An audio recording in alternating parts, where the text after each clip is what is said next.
Good morning. It's my great pleasure to welcome you to the State Department and the 2017 International Women of Courage Awards ceremony. Madam First Lady, Mrs. Melania Trump, thank you so much for being with us today. We are deeply honored by your participation in this important celebration and grateful for your commitment and that of the President to the well-being and success of women and girls across the globe. Please join me again in welcoming the First Lady.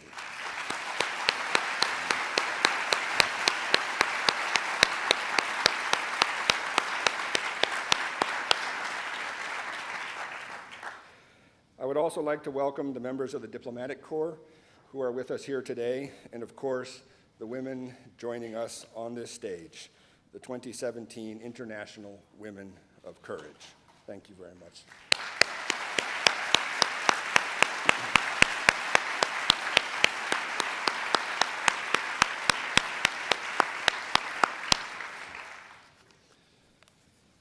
The Secretary of State's Award for International Women of Courage is part of our celebration of Women's History Month and International Women's Day. The Secretary wanted to be here to present these awards himself. Regrettably, he is on his way to Ankara and Brussels, but he extends his heartfelt congratulations to these honorees. Since 2007, this award has honored women from around the world who have exhibited exceptional courage and leadership, who have drawn strength from adversity to help transform their societies. These women have mobilized public sentiment and their governments to expose and address injustice, speak against corruption, prevent violent extremism, and stand up for the rule of law and peace, often with little more than their voices and sheer determination. We are honored to recognize this incredible group. Shortly, you will hear each woman's story. They are an inspiring reminder of how individuals can make a difference. Taken together, they provide a powerful message of courage and leadership. As we celebrate the accomplishments of these women, we also provide them with a platform for telling their stories. After this celebration, they will participate in a State Department-sponsored exchange program to engage with American audiences around our country, contributing to the tradition of people-to-people diplomacy. The United States is proud to honor these leaders as part of our commitment to advance the status of women and girls around the world. I want to take a moment to thank my colleagues in the Secretary's Office of Global Women's Issues for the work they do to ensure that gender equality and women's empowerment are integrated into our foreign policy.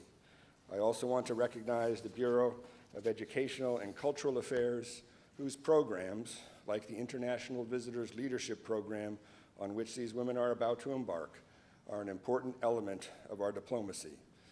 The work of our colleagues here at the State Department embodies a commitment that comes from the very top of our administration. As Secretary Tillerson has said, there is study after study to confirm that when you empower women in these developing parts of the world, you change the future of the country because you change the cycle within the family. Women's empowerment is not just a moral imperative, it is a strategic investment in our collective security. In short, when women do better, countries do better. Women's security is a matter of international security. Without it, we all lose. President Trump and his administration are committed to expanding opportunities for women and girls domestically and across the globe. On February 13, President Trump and Canadian Prime Minister Trudeau launched the United States-Canada Council for Advancement of Women Entrepreneurs and Business Leaders. On February 28th, President Trump signed 2 bills into law. First, the Inspiring the Next Space Pioneers and Innovators and Explorers Act, and second, the Promoting Women in Entrepreneurship Act, both of which encourage women to pursue careers in engineering, science, and mathematics, and to provide support for women's entrepreneurial programs through the National Science Foundation. So it gives me great pleasure to introduce someone who has played a central role in that effort. As a philanthropist and a humanitarian, the First Lady has been a driving force behind the administration's efforts to promote the empowerment of women and children in our society. Mrs. Trump has been an honorary chairwoman for the Boys Club of New York for 5 consecutive years, and in 2005 was awarded the title of Goodwill Ambassador by the American Red Cross. She helped launch National Child Abuse Prevention Month in April 2008 and has been a champion for the American Heart Association. Her deep concern for issues affecting women and children continue as she is focused, as First Lady, on the challenge of cyberbullying among our youth. Ladies and gentlemen, please join me in welcoming the First Lady of the United States, Mrs. Melania Trump.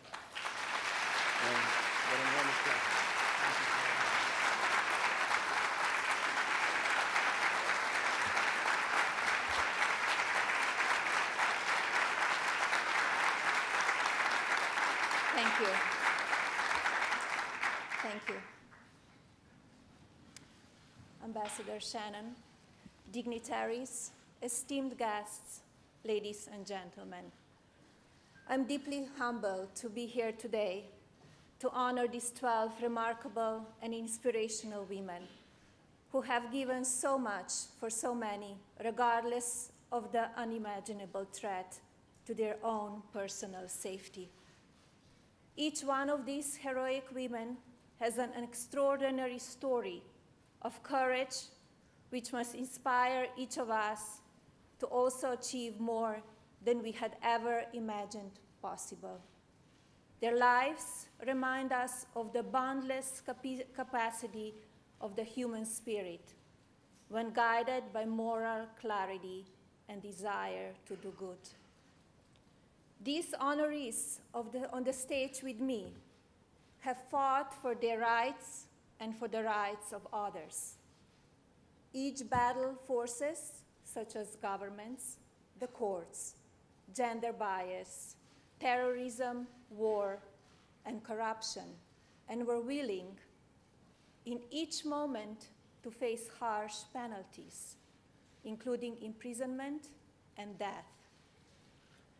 As they continue to preserve against unimaginable odds, these women are extraordinary examples of reaching within to find the courage that lies inside us all to change the world.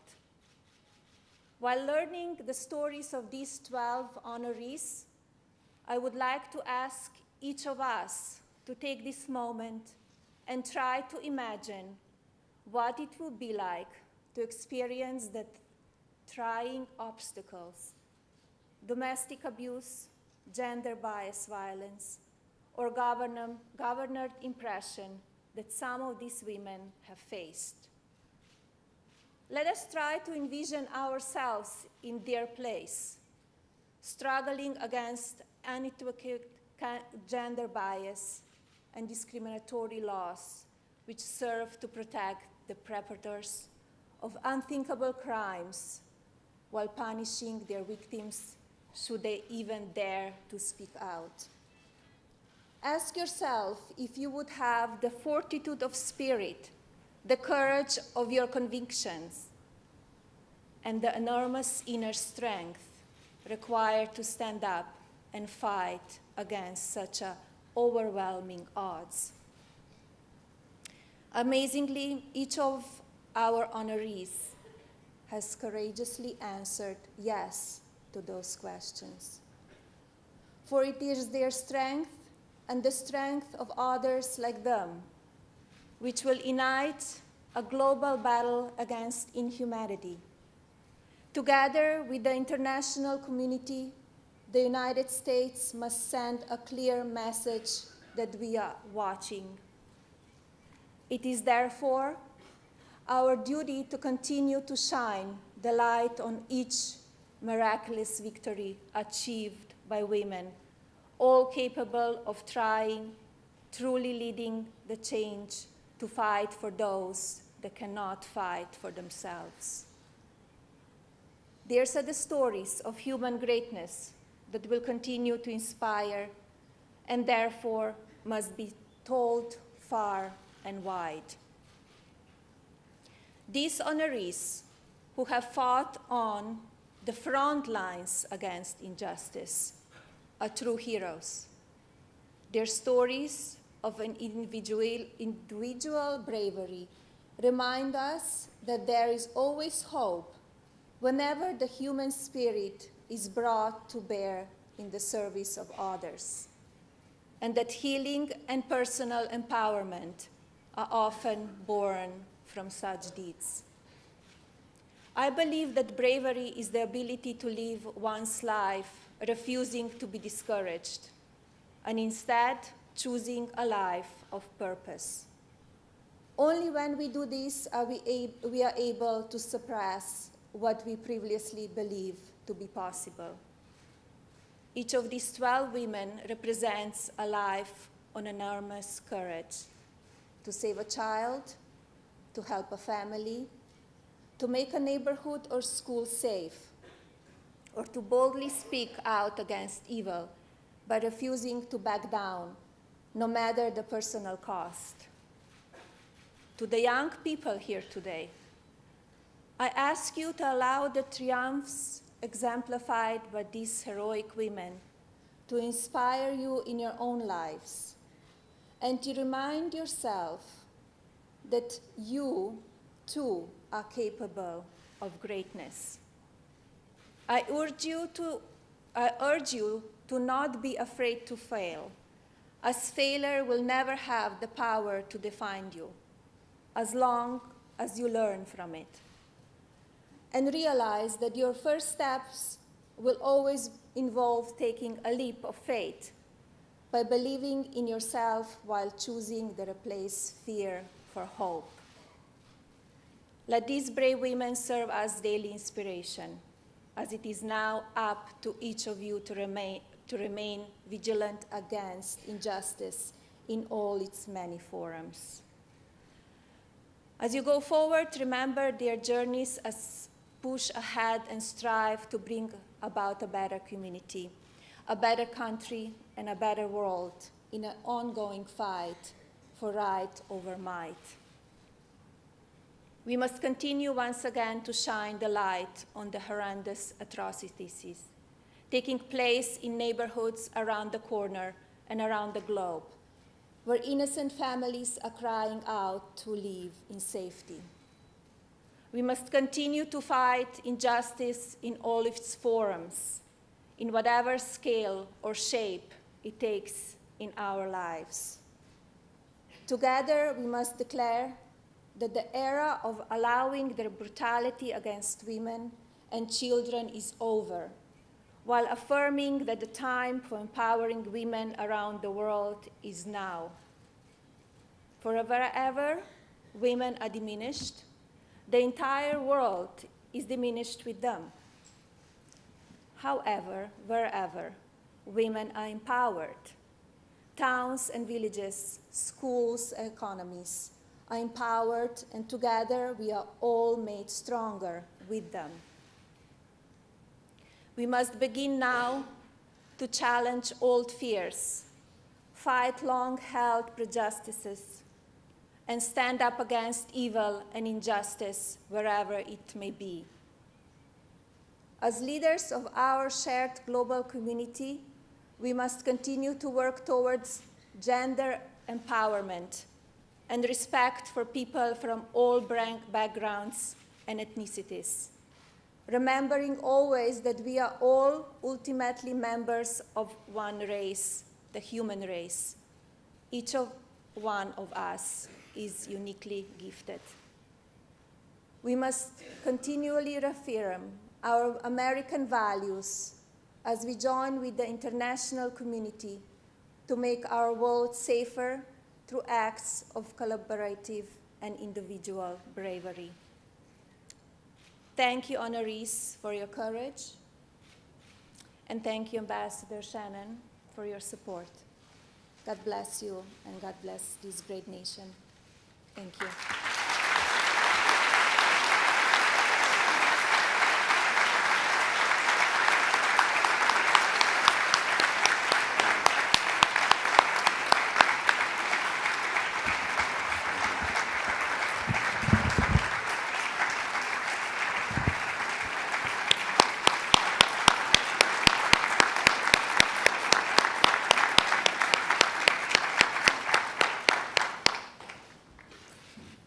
thank you very much for your inspiring words. And once again, thank you for honoring us with your presence here today. As the First Lady noted, courage takes many forms. This year, we're pleased to recognize 13 extraordinary women who are demonstrating courage in 4 pivotal areas: exposing and opposing gender-based violence, standing up to terrorists, combating corruption, promoting justice and human rights for all. 12 of them are here today. We will call each one here to the podium next to the First Lady to receive her award, and then have an opportunity to hear from some of the awardees. The first awardee is Sharmeen Akhter of Bangladesh. Sharmeen, who recently turned 17, defied intense family pressure to marry a man decades older when she was just 15, despite there being a law in Bangladesh that prohibited early and forced marriage. Holding her ground and filing charges against her own family, Sharmeen gained the support of a newspaper journalist who helped to expose the case, and she won the right to continue her education. In standing up for her rights, she sets a precedent for other girls and their families to invest in their girls and envision a new future of opportunity for them. Sharmeen is being honored for her exceptional courage and perseverance to break the silence around early and forced marriage, and for being a role model for other girls who suffer needlessly from this harmful practice. Sharmeen?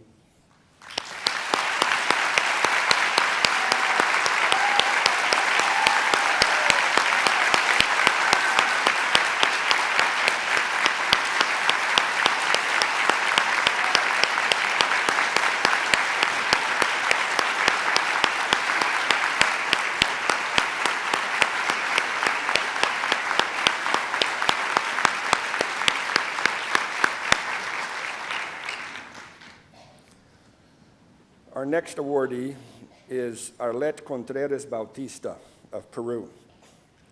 A survivor of abuse and of violence, her attack by a well-connected city councilman was filmed and splashed across social media and television.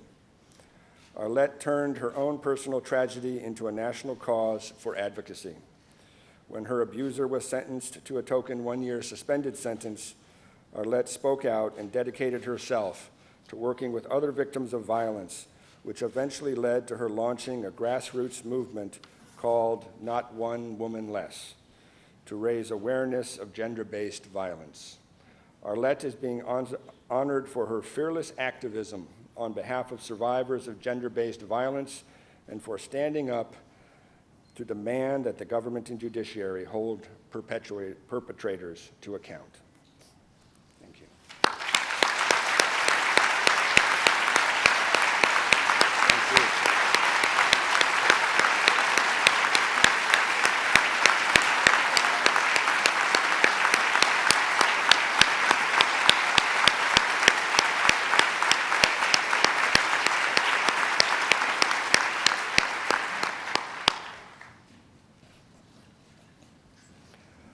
Our next honoree is Maleboho Molefa from Botswana, a beautiful country. A former national basketball player who had her whole life ahead of her, Maleboho was brutally assaulted at the hand of an ex-boyfriend, escaped death, and now uses a wheelchair due to the injuries she endured. Maleboho has dedicated her life to teaching other girls to fight harmful gender stereotypes and domestic abuse. Maleboho is being honored for her tenacity, strength, and resilience to help other women and girls overcome the scourge of domestic violence, especially those who have become disabled as a result of such abuse.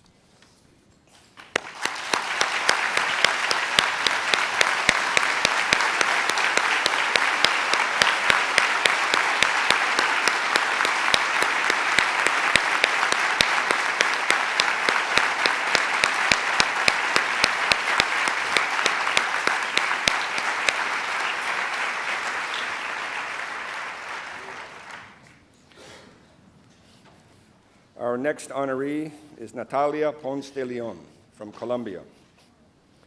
In surviving a sulfuric acid attack by a stalker Natalia underwent multiple surgeries to address burns to her face and body. She calls her recovery a rebirth, which led her to start her own foundation to help other acid attack survivors. As a result of her advocacy, the Colombian Congress passed the Natalia Ponce de Leon law in January 2016. Natalia is being honored for her relentless pursuit of justice against acid attacks and fighting for the promotion of a law to hold perpetrators to account. Natalia.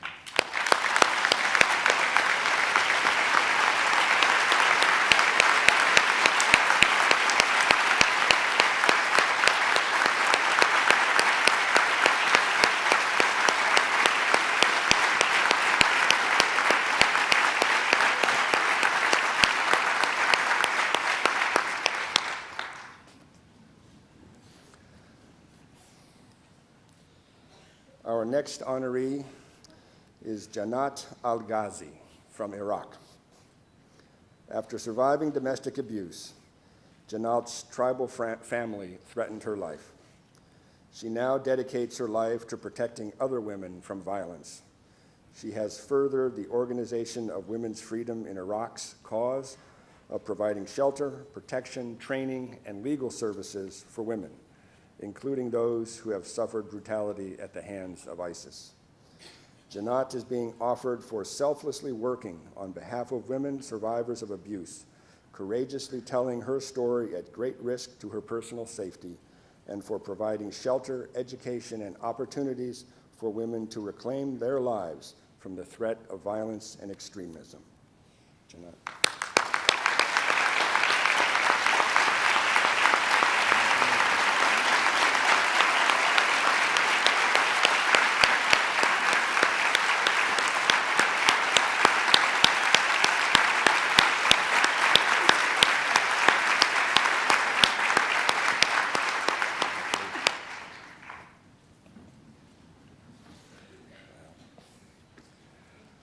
Our next honoree is Major Ashatu Eseka Usman of Niger. Soldier, mother, and United Nations peacekeeper, Major Usman of Niger exemplifies what it means for a woman to serve on the front lines of conflict and peace building. She has not only helped people deal with the trauma caused by conflict and the threat of violent extremism, including Boko Haram, she also understands the deep need for social services to pave the way to recovery for families affected by war and conflict. Major Usman is being honored for her steadfast devotion to healing those wounded by conflict and terrorism, for demanding social services for those left to suffer the consequences of war in order to prevent further violent extremism. Major Usman.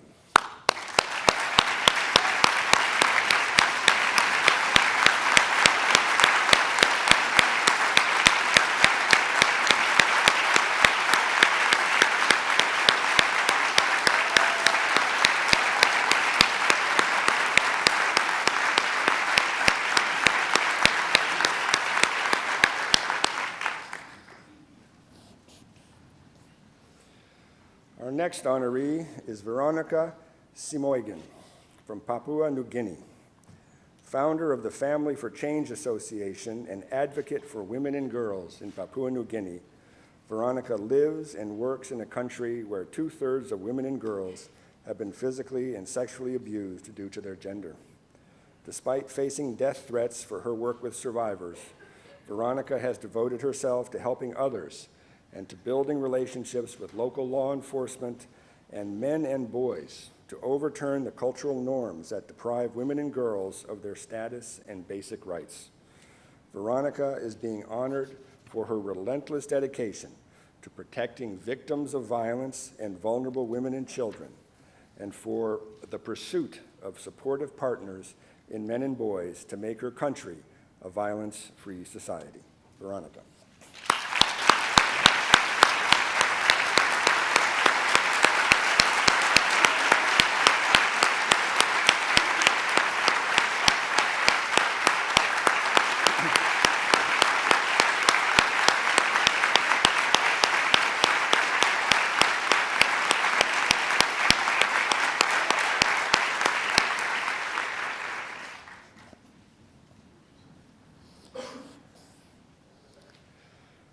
next honoree is Rebecca Kabugu of the Democratic Republic of Congo. Subjected to repression, arrests, and months in jail for her political activism and speaking her mind, Rebecca was, at age 22, dubbed one of the youngest prisoners of conscience in the world. Rebecca played a key role in a series of peaceful and nonviolent demonstrations demanding the Congolese government hold credible elections in 2016 as required by the Congolese Constitution. Upon her release in 2016, she emerged as a voice demanding democratic reform and social change. Rebecca is being honored for her visionary leadership, commitment to ushering in positive change through nonviolence, and for standing up to improve the lives of the disadvantaged in her country. Rebecca.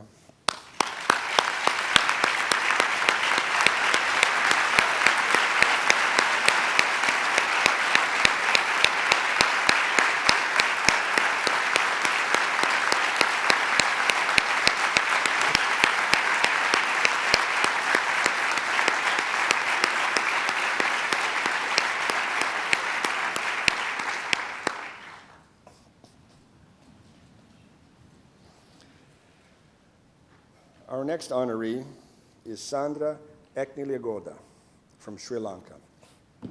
When her husband, a well-known political cartoonist and journalist, disappeared in January 2010, Sundya resolved to seek the truth about his faith. She appeared in court more than 80 times in the face of obstructionist judges and authorities. Sunda has become a symbol for the many thousands of persons who have suffered the loss of disappeared relatives over the course of the 27-year civil war and earlier insurrections. Sundya is being honored for her relentless pursuit of the truth about those who have disappeared during conflict, holding the government accountable and bringing hope to others suffering a similar fate. Sundya.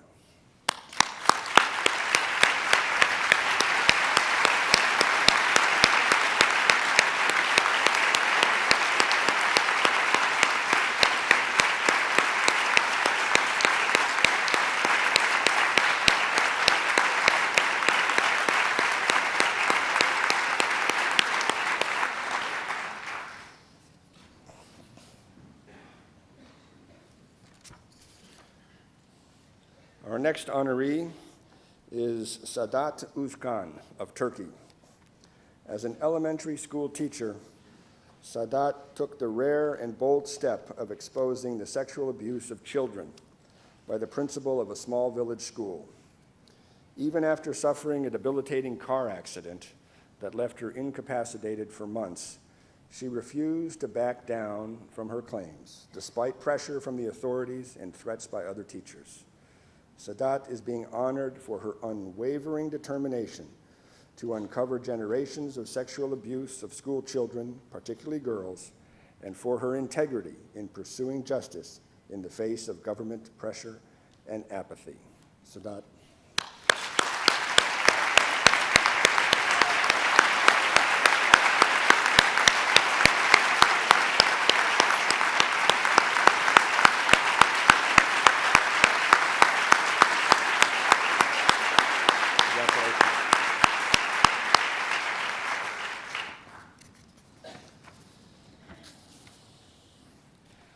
Our next honoree is Sister Caroline Tahan of Syria.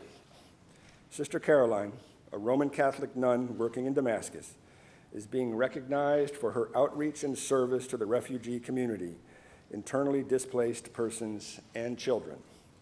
Putting her own life at risk, Sister Caroline has become a beacon of hope to both Muslims and Christians alike.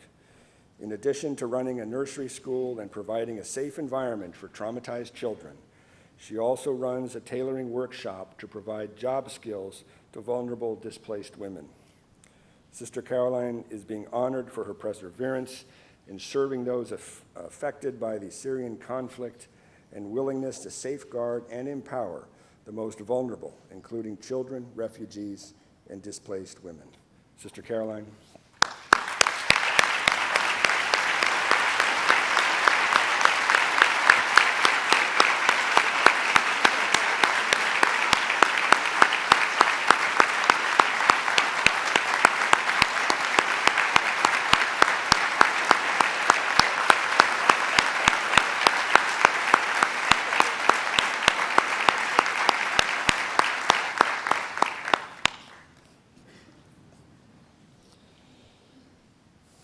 Our next honoree is Fadia Tabet of Yemen, a child protection officer and reporter on human rights violations in southern Yemen during the recent conflicts.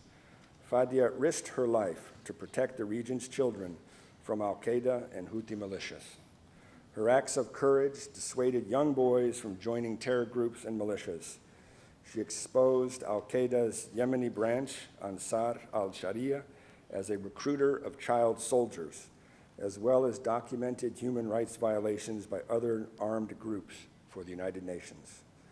Fadia is being honored for putting her own life at risk to protect children from being recruited by terrorist groups and militias, and her bravery in exposing the human rights violations and crimes committed by various armed groups. Fadia.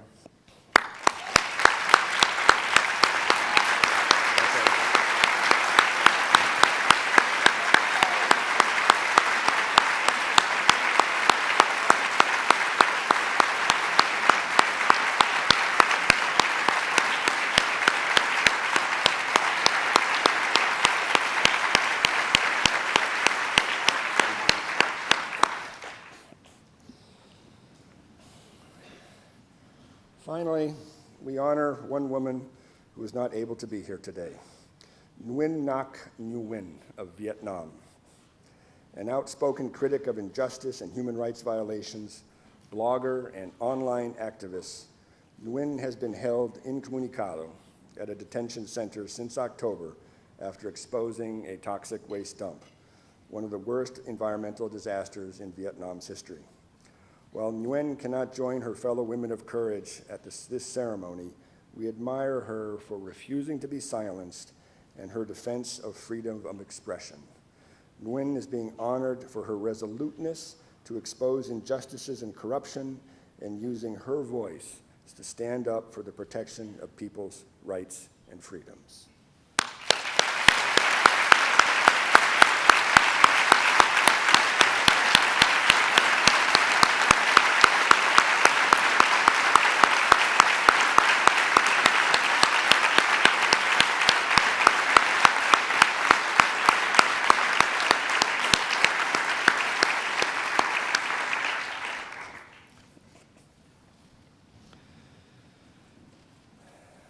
Now, it is my pleasure and my honor to introduce two of our international women of courage who will give remarks on behalf of the group.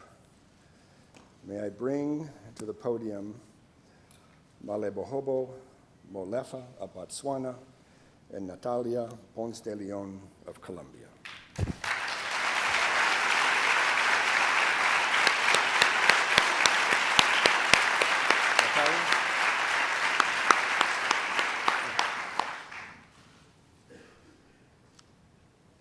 First Lady Melania Trump, distinguished guests, ladies and gentlemen, good morning. Today for me marks the pinnacle of every woman's success story. I am greatly honored to speak on behalf of the phenomenal awardees. Oftentimes, we work selflessly, we sacrifice so others can learn from us. We allow ourselves to be brave despite the ridicule, the judgments, and the societal pressures. This moment is for everyone who has supported me, most importantly, my family and my friends, and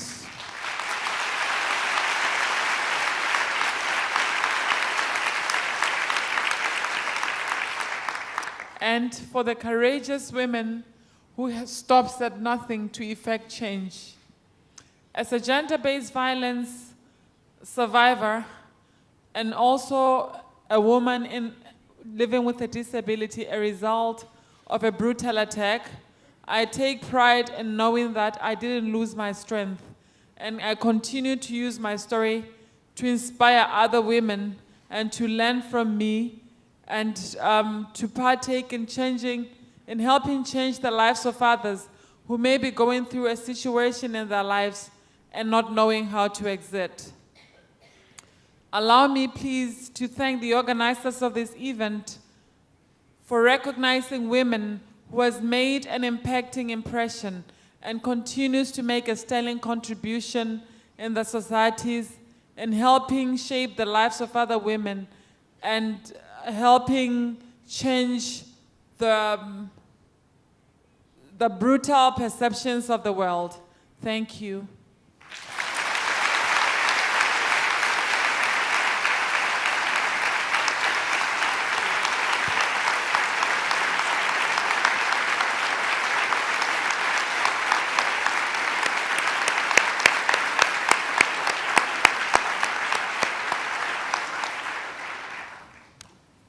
Hello, everyone. I never would have dreamed I will have the honor to be speaking to you today, let alone I would have imagined that in order to be here today, I would first have to go through a nightmare and later a rebirth. Almost 3 years ago, I was at my mom's house and I received a call. Supposedly, my ex-boyfriend left me something for me at the door. I did not pay much attention, and when I went to take out the garbage, I was surprised by a man in a hood who attacked me with a liter of sulfuric acid. I felt my skin burning. My clothes torn apart by the chemical, and I started losing my sight. By the time I arrived at the hospital, 37% of my body was burned and my entire face. My doctors were not sure what percentage of my internal body was affected. I could be blind or have muscle trauma for a lifetime. It was a time of doubt and uncertainty. Today, I thank my doctor for being my guardian angel and for everything he's taught me. During my recovery, I understood that I had two options. The easy way, I could lie in bed, feeding myself up with hate and anger. Or the hard way, standing strong and making all these strategies something greater. And so I did. 2 days ago, it was 3 years since the day of the attack. I ended a life I had planned, and I started a different one. I believe that after a long process, I can assure you that on March 27th of March, I died and I was reborn from the ashes. Amazingly, I started a better life, a life with a mission, a life dedicated to a bigger purpose. My attack was not the only one, and I started to contact with other victims of acid attacks. Talking to other victims was a relief and a pain at the same time. It was living again what happened to me. It required a lot of strength. I would not have accomplished what I did in 3 years without strength. I was a mental strength, the effort to understand that a pain and suffering was something transcendent. Courage is just a world without the strength to accomplish our goals, small or big. That is subjective. My biggest goal at the beginning was getting out of bed like everyone else. Today, my biggest goal is to create a burn unit for hospitals in Colombia. The most powerful tool we have is our mind and its strength. It gives us the opportunity to aim further and reach higher. None of our goals, mine, of yours, would have been accomplished without constancy. For me, constancy is the quality to remain invariable regardless of circumstances. It requires keeping yourself firm on mind along the way.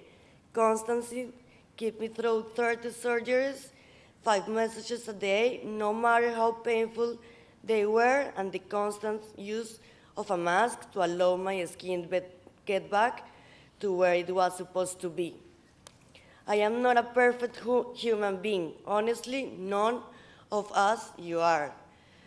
But the wonderfulness about being a human being lies in the capacity for resilience and moving forward. In order to do that, it is important to leave the past behind.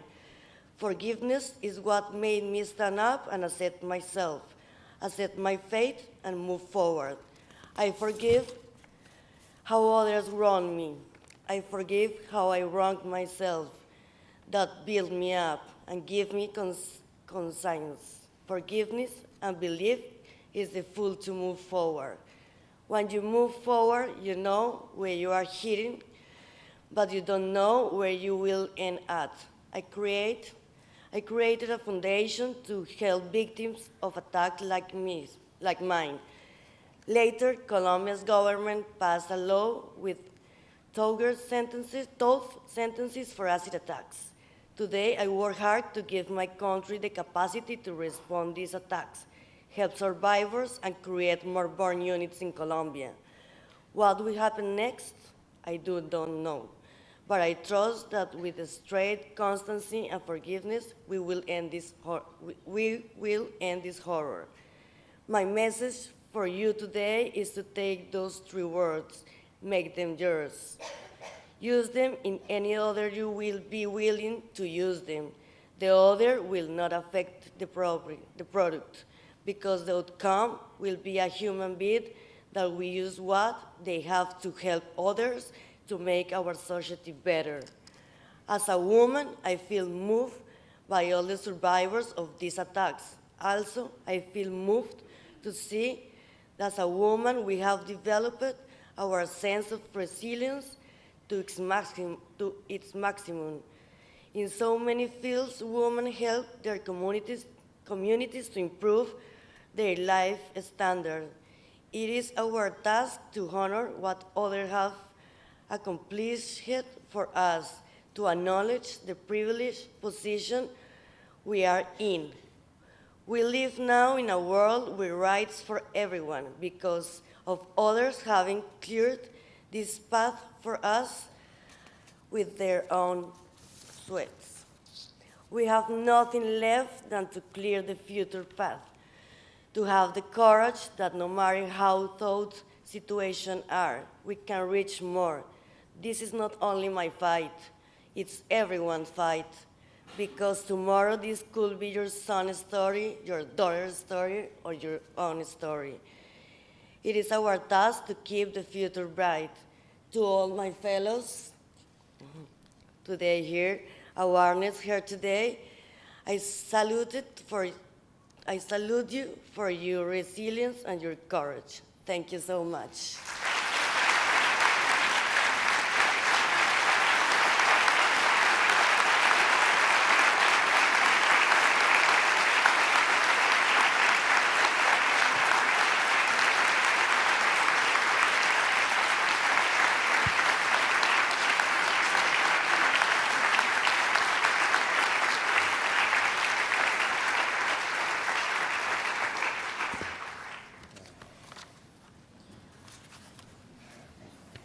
Two incredible statements by 2 incredible women. There's really nothing left to say, except to thank all of you for your presence here today. We have a stand-up crowd. This shows how important this issue is here in Washington, here in the United States, and to this administration, and to the American people. So we're very grateful for your presence here today. Once again, we are grateful for the presence of the First Lady. Ma'am, again, you have honored us. Thank you.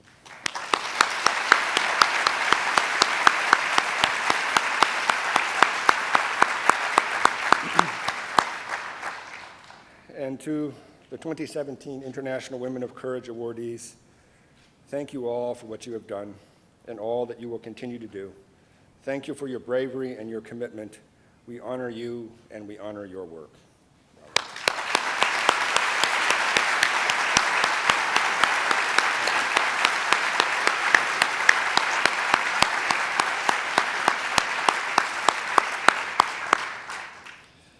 We had an opportunity to take a photo with these incredible women, but we did not have an opportunity to take a photo with them holding their awards.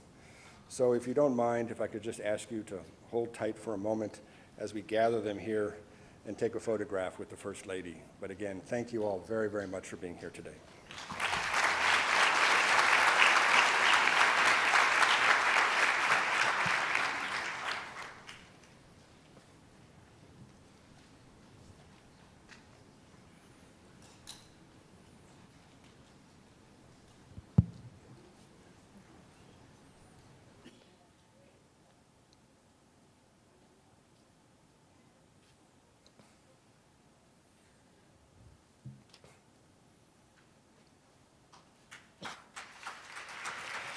Ladies and gentlemen, this concludes the 2017 International Women of Courage Awards. Please stay seated as the awardees exit the stage. Thank you.